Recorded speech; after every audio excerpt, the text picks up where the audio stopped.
Hello everyone, मेरा नाम है तुषार। आप देख रहे हो मेरे YouTube channel Tushar Prajapati BMS. तो जो हमारा क्रिया शरीर का नेक्स्ट चैप्टर है वो है श्रोत्रस, जो कि क्रिया शरीर और रचना शरीर दोनों में ही हमें देखने को मिलता है और बहुत ज्यादा इंपॉर्टेंट चैप्टर है पेपर के पॉइंट ऑफ व्यू से भी और आपके आयुर्वेदा के पॉइंट ऑफ व्यू से भी। तो इस चैप्टर को जानना बहुत ज्यादा आवश्यक है। तो बिना देरी के स्टार्ट करते हैं और समझते हैं कि श्रोत्रस है क्या। श्रोत्रस होता है श्रवणार्थ श्रोतांसी। श्रवणार्थ श्रोतांसी क्या होता है? तो जो हमारा शरीर होता है उसमें ना हमारे शरीर में स्थित कुछ रचनाएं होती हैं जो कि श्रवण का कार्य करती है, स्फुरण का कार्य करती है, कंटिन्यूअसली ऊजिंग आउट। स्रोतस जो होते हैं वो हमारी धातुओं का वहन करती है। कौन सी धातु? जो परिणाम को प्राप्त होने वाली होती है, ऐसी धातुओं का जो स्रोतस है वो वहन कराती है।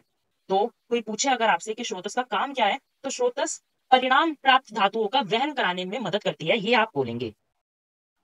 Most precisely they can be referred as metabolic pathways. Next इसमें आता है मूलात खादांतर देह प्रसिद्ध अविवाहियत श्रोतांसी तदिति विजय सिरा धमनी विवर्जिता। गाइस मैं एक और चीज आपको बता दूं कि इस चैप्टर में जितने भी श्लोक मैं आपको अभी बताऊंगा वो सारे आपको याद करने ही करने हैं। सबसे पहला जो मैंने अभी आपको बताया सम्राट श्रोतांसी, ये श्लोक आपको याद होना चाहिए। दूसरा भी मैं जो आपको बता रहा हूँ मूलात खादांतर देह प्रसिद्ध विवाही श्रोतांसी तदिति विजय सिरा धमनी विवर्जिता, ये है क्या, इसका अर्थ क्या है? तो जिस प्रकार एक वृक्ष की मूल फैली हुई रहती है, उसी प्रकार जो स्रोतस होते हैं वो हमारे शरीर में फैले हुए होते हैं। स्रोतस जो होते हैं वो अपने अंदर के अवकाश में परिवर्तनशील धातुओं का वहन करते हैं। यद्यपि शिरा धमनी आदि का प्रयोग स्रोतस के लिए भी किया गया है, तद्यपि ये एक दूसरे के लक्षणों के आधार पर पृथक ही प्रतीत होते हैं। अब इसका मतलब क्या है मैं आपको समझाता हूँ। इसका अर्थ ये बोल रहा है कि जिस प्रकार एक पेड़ होता है, पेड़ की जो मूल होती है वो चारों तरफ फैली हुई रहती है, हर जगह फैली हुई रहती है ना, उसी प्रकार ये जो स्रोतस होते हैं ना, ये हमारे शरीर में चारों तरफ फैले हुए होते हैं। और ये क्या करते हैं? मैंने अभी आपको बताया, जो परिवर्तनशील धातु है उनका वहन कराते हैं। ठीक है। यद्यपि अब देखो शिरा और धमनी यानी कि आर्टरीज और वेन्स, इनका काम भी तो यही होता है ना, लेकिन आर्टरीज और वेन्स और स्रोतस ये तीनों पृथक पृथक होते हैं। लेकिन आपको लगेगा कि तीनों सेम है, बट तीनों पृथक पृथक होते हैं क्योंकि सबका काम एक जैसा होता है पर काम करने का तरीका सबका अलग है। स्रोतस में पोर्स पाए जाते हैं, ऊजिंग आउट, इसीलिए स्रोतस में एक पॉइंट होता है कि oozing out, continuously oozing out. फिर इसके बाद आता है श्रोतांसी खलु परिणाम आप्यमानानाम धातूनाम अभिवाहिनी भवन्ति आयन अर्थे। ये श्लोक है चरक विमान 5/3 का, जो मैंने आपको भी बताया। श्रोतांसी खलु परिणाम आप्यमानानाम धातूनाम अभिवाहिनी भवन्ति आयन अर्थेन। अब इसका मतलब क्या होता है? तो स्रोतस का अर्थ उन सभी चैनल के लिए लिया जा सकता है जो शरीर का इंटरनल ट्रांसपोर्ट सिस्टम बनाती है तथा परिणाम प्राप्त धातुओं को अपने स्थान तक पहुंचाती है। मैंने आपको अभी तक यही बताया है कि जो स्रोतस होते हैं ये हमारे परिणाम प्राप्त धातुओं को एक जगह से दूसरी जगह पहुंचाने का कार्य करते हैं, अपने स्थान तक पहुंचाने का कार्य करते हैं, जहां उनका डेस्टिनेशन होता है, जहां उनको वर्क करना होता है वहां तक पहुंचाते हैं। और दूसरा, स्रोतस उन सभी चैनल्स को लिया जा सकता है, उन सभी चैनलों से लिया जा सकता है जो शरीर का इंटरनल ट्रांसपोर्ट सिस्टम बनाती है। श्रवणार्थ श्रोतांसी का रेफरेंस आप लोग देख लीजिए, 30/12 है, 30/12। ये आपको लर्न होना चाहिए ये श्लोक, और ये वाला जो मैंने अभी आपको बताया श्रोतांसी खलु वाला, ये श्लोक भी आपको लर्न होना चाहिए। अब स्रोतस के लक्षण होते हैं, आइए देखते हैं। सबसे पहला कि ये स्थूल अथवा सूक्ष्म हो सकते हैं, मतलब जो हमारे स्रोतस होते हैं वो बड़े भी हो सकते हैं और छोटे भी हो सकते हैं। ठीक है। ये भिन्न भिन्न आकृति और आकार के हो सकते हैं। वस्तुतः ये जिस धातु का वहन करते हैं उसी के अनुसार आकृति और आकार ग्रहण कर लेते हैं। मतलब ये जो स्रोतस होते हैं ना हमारे, ये जिस धातु का वहन करते हैं ना उस धातु के रूप को अपने में धारण कर लेते हैं। मान लो अगर ये रस का वहन कर रहे होंगे तो रस का धारण कर लेंगे, तो रस की तरह कार्य दिखेंगे, उनकी रस की तरह आकृति हो जाएगी। रक्त, मांस, मेद, अस्थि, मज्जा, शुक्र, मूत्र, पुरीश, स्वेद, जो भी है, जिस भी धातु का ये वहन करेंगे उस धातु की आकृति इनके अंदर आ जाती है। ये अवकाश युक्त संरचनाएं होती हैं। अवकाश युक्त मतलब जिसमें आकाश महाभूत होता है, होलोनेस, स्पॉन्जी। ये सिरा और धमनी से अलग होती हैं क्योंकि स्रोतस में शरीर की धातुओं का निर्माण होता है, अर्थात स्रोतस में ही पोषक धातु पोष्य धातु में परिवर्तित होती है।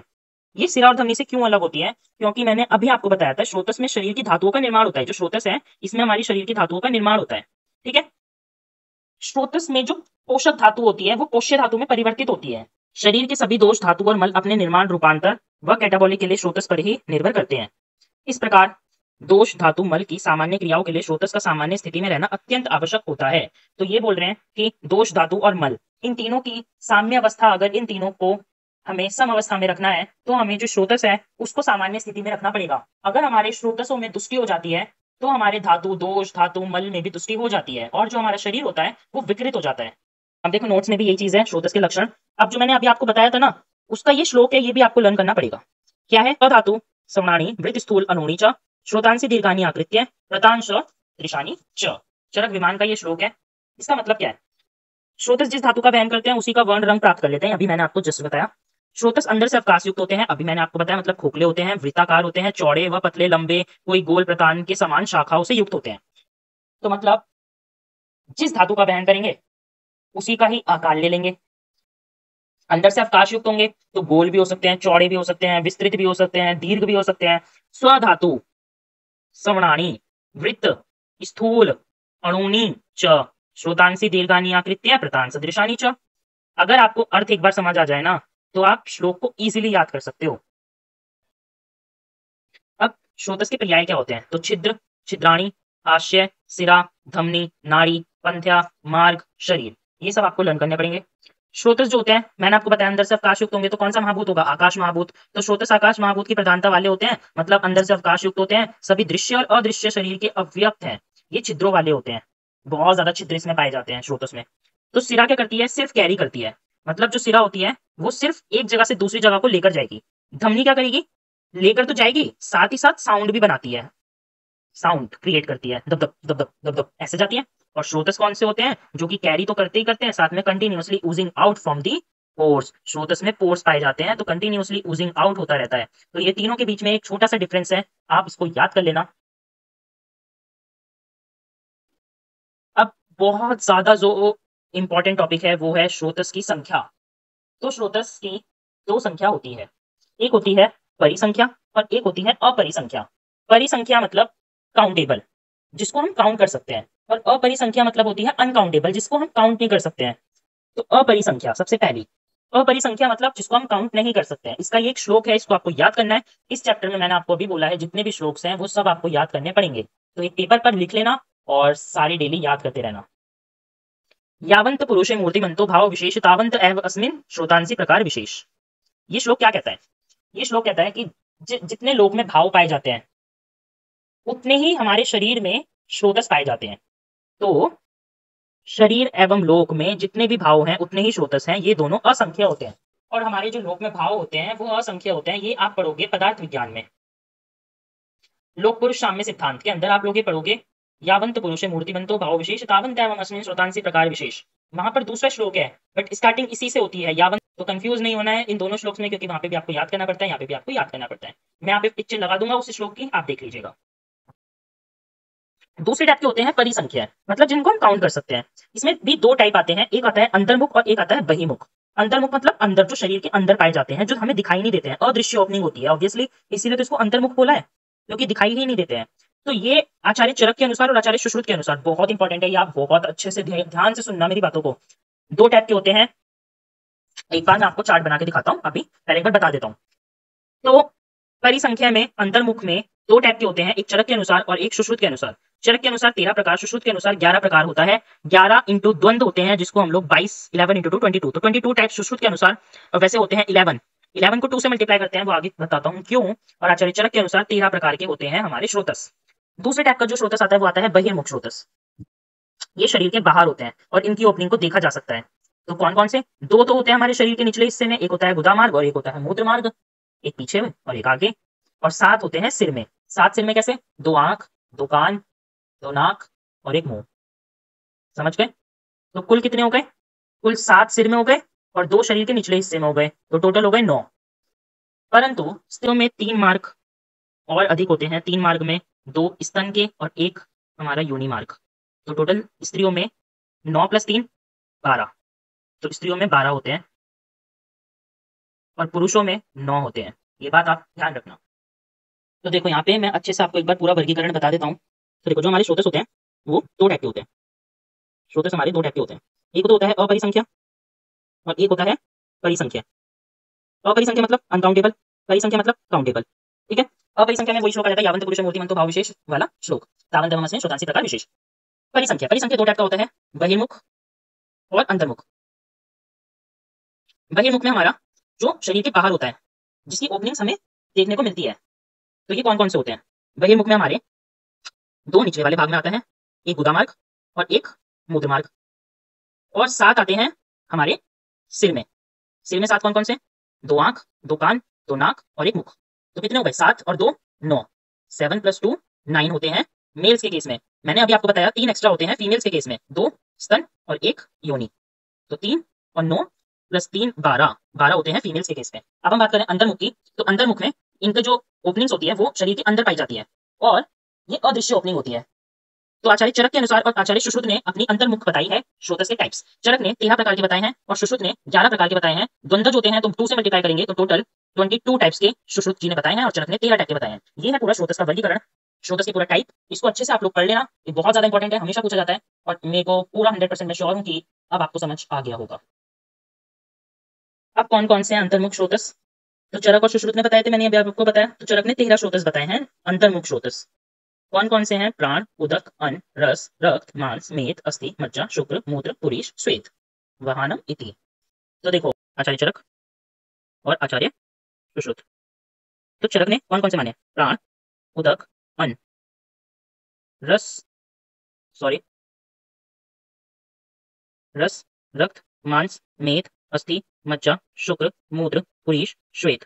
ये आचार्य चरक ने 13 प्रकार के स्रोतस माने हैं। प्राण, उदक और अन्न, ये 3 आपको याद रखने हैं। रस, रक्त, मांस, मेद, अस्थि, मज्जा, शुक्र ये धातु है। मूत्र, पुरीष, श्वेत ये मल है। तो 7 3 10 और प्लस 3 प्राण, उदक और अन्न, प्राण, उदक और अन्न, प्राण, उदक और अन्न, टोटल 13 हो गए आचार्य चरक के अनुसार।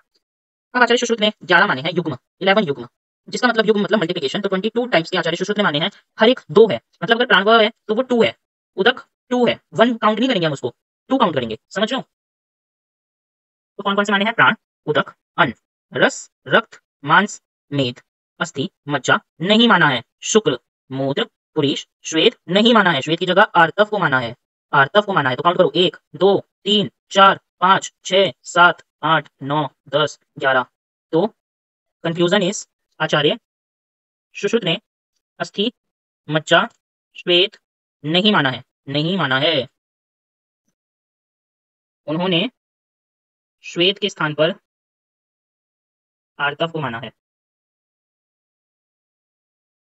आर्तव को माना है। ठीक है, अब आई होप आपको समझ आ गया होगा। तो देखो यहाँ पे भी यही लिखा है कि अस्थि, मज्जा, श्वेत को एक्सक्लूड कर दिया है और आर्तव को ऐड कर दिया है। इसके बाद आता है श्रोतोमूल। श्रोतोमूल क्या होता है? मूलमिति प्रभव स्थानम। मूल जो होता है वो उत्पत्ति का स्थान होता है। तो देखो बबीता शर्मा में क्या लिखा है कि आयुर्वेद संहिता ग्रंथों के में स्रोतस के मूल भी बतलाए गए हैं, जिससे निम्न अर्थ लिए जा सकते हैं। तो चरक ने श्रोतोमूल को वो स्थान माना है जहां से स्रोतस उत्पन्न होते हैं, अर्थात चरक ने श्रोतोमूल को स्रोतस का एरिया ऑफ ओरिजिन या उसके एम्ब्रियोनिक डेवलपमेंट से लिया है। मूलमिति प्रभव स्थानम मतलब चरक ने श्रोतोमूल को वो स्थान माना है जहां से जो हमारा स्रोतस होता है ना वो उत्पन्न होता है, एरिया ऑफ ओरिजिन माना है आचार्य चरक ने। मूलमिति प्रभव स्थानम मतलब इस प्रकार श्रोतोमूल स्रोतस के अभिन्न अंग हैं जो पूरे स्रोतस के कार्य को नियंत्रित करते हैं। तो श्रोतोमूल क्या है? श्रोतोमूल स्रोतस के अभिन्न अंग होते हैं जो कि पूरे के पूरे स्रोतस के कार्य को ना नियंत्रण पे रखते हैं।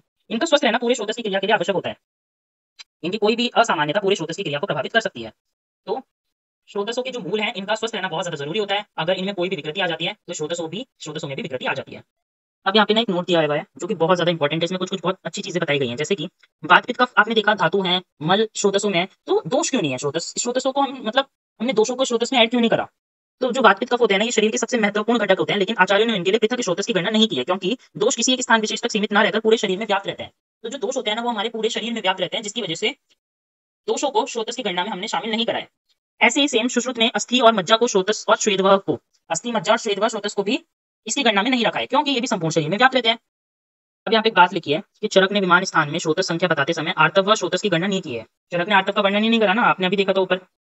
चिकित्सा स्थान के योनि व्यापक चिकित्सा अध्याय में आर्तव व स्रोतस की गणना की है, लेकिन चरक जी ने ना एक चिकित्सा स्थान में हमारा योनि व्यापक चिकित्सा अध्याय है, वहां पे आर्तव व स्रोतस की गणना करी है।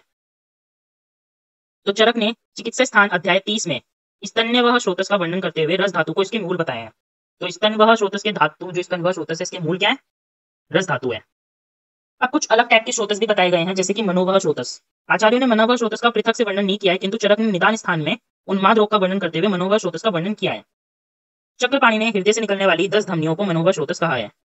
माधव निदान ने भी हृदय से निकलने वाली 10 धमनियों को मन से वहन करने वाली बतलाई है।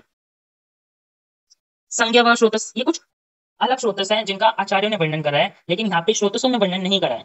जो टीकाकार है गंगाधर राय, याद रखना चरक जी के टीका गंगाधर राय थे। उन्होंने बुद्धि का वहन करने वाले स्रोतस को संज्ञा व स्रोतस तथा उसका मूल हृदय बताया। इसी प्रकार सुश्रुत ने स्वर शब्द आदि का भी वर्णन किया है। अब इसमें लास्ट टॉपिक आता है स्रोतस और चरक और सुश्रुत के अकॉर्डिंग उन्होंने कौन कौन से स्रोतसों को माना है, स्रोतस मूल कौन कौन से माने हैं। ये टेबल पेपर में 5 मार्क्स में 10 मार्क्स में पूर्ण रूप से पूछी जाती है, और ये टेबल की मैंने ट्रिक ऑलरेडी बनाई हुई है अपने चैनल पर। अब यहाँ पे स्रोतस के सामान्य हेतु और सामान्य लक्षण मैं बताता हूँ। सामान्य हेतु क्या होता है, तो जो आहार विहार ना दोषों को बढ़ाने वाले होते हैं लेकिन धातुओं को घटाने वाले होते हैं, ऐसे आहार विहार स्रोतस को दूषित करते हैं। और सामान्य लक्षण क्या है, तो अति प्रवर्तति, संग, शिराणाम ग्रंथि और विमार्गमन, ये 4 पॉइंट्स होते हैं। इनको आप अच्छे से देख लेना और अच्छे से याद कर लेना। बाकी आगे इस वीडियो के बाद मैंने वो ट्रिक्स वाली वीडियो यहाँ पे लगा दी है, आप चाहो तो देख सकते हो, वरना तो आई बटन पे मैं डाल दूंगा। पता है, अगर ये तुम्हें टेबल याद हो गई ना, तो तुम्हारे अष्टांग में और क्रिया में और रचना में, दोनों में बहुत हेल्प करेगी पक्का। और ये टेबल आप रचना में देख सकते हो। रचना में शिलाधर्मी स्रोतस वॉल्यूम 1 बुक में मिल जाएगा तुम्हें ये, ठीक है। तो मैं उसी से आपको बताऊंगा, क्योंकि क्रिया में भी सेम होता है। तो बिना देरी किए आप वीडियो को स्टार्ट करते हैं। तो देखो, चरक ने अपना अलग बताया है, सुश्रुत ने अपना अलग बताया है। बट देखना, अभी मैं जब तुम्हें पूरी टेबल बता दूंगा ना, तो तुम यूं चुटकी में, मिनटों में कर दोगे कि भाई साहब किसी और चीज की जरूरत ही नहीं। चरक का अगर याद होगी तो सुश्रुत का अपने आप ऑटोमेटिकली याद हो जाएगा। अब सबसे पहले प्राणवाह स्रोत। प्राणवाह स्रोत में चरक ने स्थान बताया है प्राणवाह का हृदय। एक सेकेंड, सॉरी, क्या बताया प्राणवाह स्रोतस का हृदय और महास्रोतस।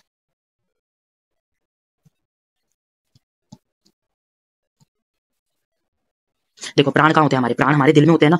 प्राण कहाँ होते हैं, हमारे दिल में होते हैं। और महास्रोतस, देखो महास्रोतस को कुछ लोग कोष्ठ भी बोलते हैं, कुछ लोग पेट का जो पूरा मध्य भाग होता है ना, जहाँ पे कि हमारे आमाशय पक्वाशय सारे ऑर्गन्स होते हैं, उसको भी हम महास्रोतस बोलते हैं। तो ये हमारे प्राण यहाँ पर स्थित होते हैं। मैं आपको याद करने की ट्रिक बता रहा हूँ। देखो, उदक वाह, उदक वाह को याद करने की ट्रिक है यूटीके। यूटीके, जैसे मेरा नाम तुषार है ना, तो मैंने इसको याद कर लिया, यू मतलब तुम, टीके तुषार टीके है, तो ऐसे तुम भी याद रख सकते हो यूटीके से, यू टीके। ठीक है, टीके क्या है, तालु और क्लोम।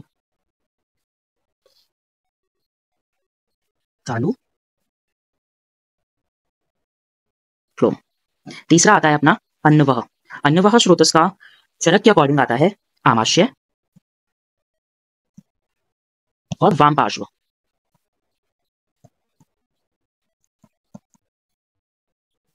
आमाशय और वाम पार्श्व, ठीक है। अन्न, खाना कहाँ जाता है, सबसे पहले आमाशय में जाता है और वाम पार्श्व में जाता है। रस को याद करने की ट्रिक क्या है, तो देखो रस में सेम अपना आ जाता है हृदय, जो कि प्राण में भी था, प्लस वहां पे महास्रोतस था, यहाँ पे आ जाएगा। देखो यहाँ पे महास्रोतस था ना, यहाँ पे महास्रोतस था, यहाँ पे हो जाएगा 10 धमनियां, 10 धमनियां। नेक्स्ट आते हैं रक्तवाह स्रोतस। तो देखो रक्तवाह स्रोतस का याद करने की ट्रिक है Y T, Y P, sorry T नहीं पी, वाई पी, रक्तवाह R Y P, R Y P. तो आर वाई पी क्या है, ये वाई पी, तो ये होता है यकृत और प्लीहा। चल भी नहीं रहा यार। इसके बाद मांसवाह स्रोतस। मांसवाह स्रोतस का आता है, देखो मांस है, तो मांस में तुमने पढ़ा है स्नायु और त्वचा। मांस है तो त्वचा तो हो गई और स्नायु, ठीक है। मेदवाह स्रोतस। मेदवाह स्रोतस का आता है, देखो मेद, मेद क्या होता है, जनरली फैट होता है। तो फैट कहाँ पे स्टोर होता है, ऐसा याद रखना है तुम्हें, वृक्क को और वपावहन। वपावहन को वसा भी बोलते हैं, वसा, ठीक है, वसा। और ये सब कुछ नहीं, मेद का ही पर्याय होता है, ऐसा लिखा है क्रिया शरीर में, आगे जब तुम पढ़ोगे। अस्थि, अब अस्थि देखो, अस्थि का देखो कैसे याद रखना है, अस्थि में इससे ऊपर वाला मेद, तो मेद ये चरक के अकॉर्डिंग स्थान है स्रोतसों के। मैं आपको याद करा रहा हूँ, देखो फिर से देखो, प्राणवाह स्रोतस का होता है हृदय और महास्रोतस। उदकवाह का यू टी के, तालु क्लोम। अन्नवाह स्रोतस खाना खा जाएंगे, आमाशय में जाएगा और वाम पार्श्व में जाएगा। रसवाह स्रोतस, रसवाह स्रोतस हृदय और 10 धमनियां, रस है तो हृदय और 10 धमनियां, रक्तवाह आर वाई पी, यकृत और प्लीहा। मांसवाह स्रोतस स्नायु और त्वचा। मेदवाह स्रोतस विक्क और वपावहन यानी कि वसा। अब अस्थि देखो, मेद और जंघन, जंघन। इसको कैसे याद रख सकते हो कि देखो अस्थि सबसे बड़ी अस्थि होती है हमारी फीमर, तो इससे तुम जंघन से याद रख सकते हो, ठीक है। इसके बाद मज्जा, देखो मज्जा में आएगा अपना अस्थि, वही ऊपर वाला एक, ऊपर वाला अस्थि, और देखो मज्जा है ना, तो संधि, अस्थि और संधि, जॉइंट्स, अस्थि बोन्स, संधि जॉइंट्स। इसके बाद शुक्रवाह। तो देखो शुक्रवाह का अपना होता है वृक्षण, वृक्षण और मूत्र इंद्रिया, मूत्र इंद्रिया। देखो शुक्र, शुक्र कहाँ से निकलता है, मूत्र इंद्रिया से निकलता है, और वृक्षण, वृक्षण बोलते हैं टेस्टिस को। शुक्र टेस्टिस में रहता है, वृक्षण और मूत्र इंद्रिया। मेड भी बोलते हैं, मेड, मेड होता है अपना पेनिस को बोलते हैं मेड। मूत्र, अब देखो मूत्रवाह का क्या होगा, तो मूत्र कहाँ रहता है अपना भाई, वस्ती में रहता है, ठीक है, ब्लैडर में रहता है मूत्र। और वृक्षण, वृक्षण इज यूरेटर, वृक्षण इज यूरेटर। इसके बाद पुरीश, पुरीश का अपना आता है, पुरीश देखो, पुरीश है तो कहाँ रहेगा, पक्वाशय में रहेगा, ठीक है, पुरीश है तो पक्वाशय में रहेगा। और स्थूल गुदा, स्थूल गुदा, ठीक है। इसके बाद आता है अपना स्वेद। स्वेद अपना कहाँ होता है भाई, मेद और रोमकूप, लोमकूप। और चरक ने आर्तव को नहीं माना है, तो देखो ये हो गया अपना चरक के अकॉर्डिंग स्थान। एक बार फिर से देखो, प्राणवाह स्रोतस, हृदय और महास्रोतस, उदक वाह, तालुक लोम, यूटीके, अन्नवाह स्रोतस, आमाशय वाम पार्श्व, यूटीके, यूटीके, अन्नवाह आमाशय, ए से याद रख सकते हो, अन्नवाह आमाशय और वाम पार्श्व, रसवाह स्रोतस हृदय और 10 धमनियां, रक्तवाह स्रोतस आरवाईपी यकृत प्लीहा, मांसवाह स्रोतस स्नायु और त्वचा। देखो मांसवाह को भी मैंने याद रखने की ट्रिक बनाई है, एमएसटी। मस्त, ये तुम्हें पता है याद आ जाएंगे। मांस एमएसटी, रक्त यकृत और प्लीहा, ठीक है। मेद, मेद में वृक्को और वपावहन, मेद में आएगा वृक्को, किडनी और वपावहन वसा, अस्थि उसके ऊपर वाला एक ले लेंगे, मेद और जंघन, जांग मैंने बताया ना अस्थि सबसे बड़ी बोन जंघन, फिर मज्जा, मज्जा वह में आ जाएगा अस्थि और संधि, शुक्र वृक्षण और मूत्रेंद्रिया, मूत्र में आ जाएगा वस्ती और वृक्षण, पुरीश में आ जाएगा पक्वाशय और स्थूलगोद है, श्वेतवाह में आ जाएगा मेद और लोमकूप। अब देखो ये हो गया चरक के अकॉर्डिंग। अब देखो सुश्रुत के अकॉर्डिंग बहुत ज्यादा आसान है, पता है क्या है, कुछ भी नहीं। देखो प्राणवाह का है हृदय, हृदय महास्रोतस, और तीसरा एक एक्स्ट्रा ले लिया रसवाहिनी धमनिया, रसवाहिनी धमनिया, रसवाहिनी धमनिया लिख लेना, रसवाहिनी धमनिया। उदक, उदक में सेम माना है, तालु और क्लोम दोनों ने सेम माना है, ठीक है। अन्नवाह आमाशय, देखो यहाँ वाम पार्श्व माना था ना, यहाँ पे माना है अन्नवाहिनी धमनिया, अन्नवाहिनी धमनिया, ठीक है।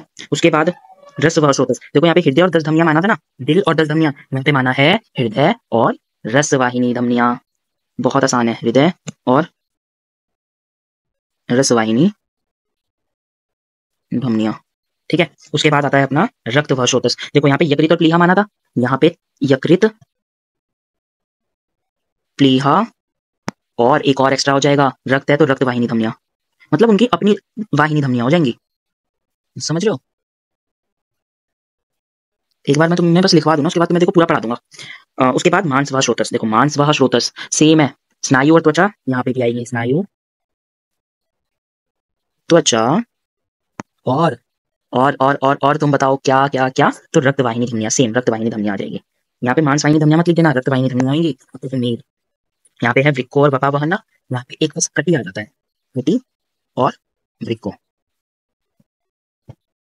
देखो स्रोतस, स्रोतस के नाम यहाँ पे मैंने लिखे हुए हैं, ये स्थान है और ये सुश्रुत के अकॉर्डिंग है। तो देखो स्रोतस कौन कौन से होते हैं, प्राणवाह, उदक, रस, रक्त, मांस, मेद, अस्थि, मज्जा, शुक्र, मूत्र, पुरीश, श्वेत और आर्तव, ठीक है।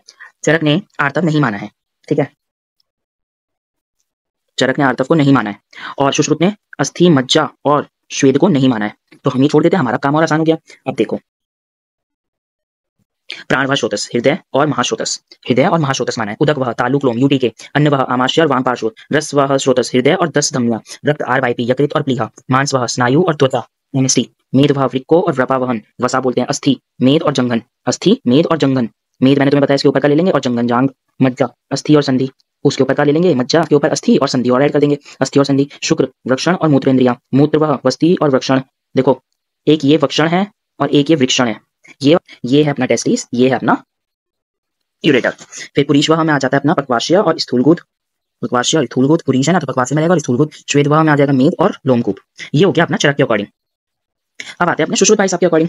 सुश्रुत भाई साहब ने क्या कहा है, तो देखो सुश्रुत ने प्राणवाह का, देखो हृदय और महास्रोतस दोनों में सेम है, एक सिर्फ एक रसवाहिनी धमनियां लिया है, तालुक लोम दोनों ने सेम माना है, अन्नवाह का आमाशय और अन्नवाहिनी धमनियां, रसवाह स्रोतस का हृदय और रसवाहिनी धमनियां, रक्त का यकृत और प्लीहा सेम माना है, रक्तवाहिनी धमनियां, मांस स्नायु और त्वचा तो सेम माना है और रक्तवाहिनी धमनियां, मेद कटी वृक्को, यहाँ पे सिर्फ कटी माना है जो कि यहाँ पे बता था, अस्थि मज्जा मानी नहीं है। शुक्र की बात करें तो स्तन और वृषण माना है, मूत्रवाह की बात करें तो वस्ती और मेड़ माना है, ब्लैडर और पेनिस माना है मूत्र का, पुरीश पक्वाशय और गुद माना है, आर्तव गर्भाशय और आर्तव वाहिनी धमनियां। अब एक बार मेरे कहने पर तुम एक बार पढ़ो खुद से, एक दो बार अगर तुम पढ़ोगे तो पक्का तुम्हें याद हो जाएगा, ये मेरी गारंटी है। और इसी के साथ पढ़ाई करते रहें, और अगर कोई भी डाउट हो तो कमेंट सेक्शन में मेरे को जरूर बताएं। अगर तुम्हें समझ ना आया हो तो मैं इससे और अच्छी ट्रिक आपको लाके समझा सकता हूँ। एक बार आप ना पढ़ना, अगर आप एक बार पढ़ोगे ना तो आपको पक्का याद हो जाएगा, पक्का, मैं गारंटी के साथ कह रहा हूँ, मेरे को भी ऐसे याद हुआ था।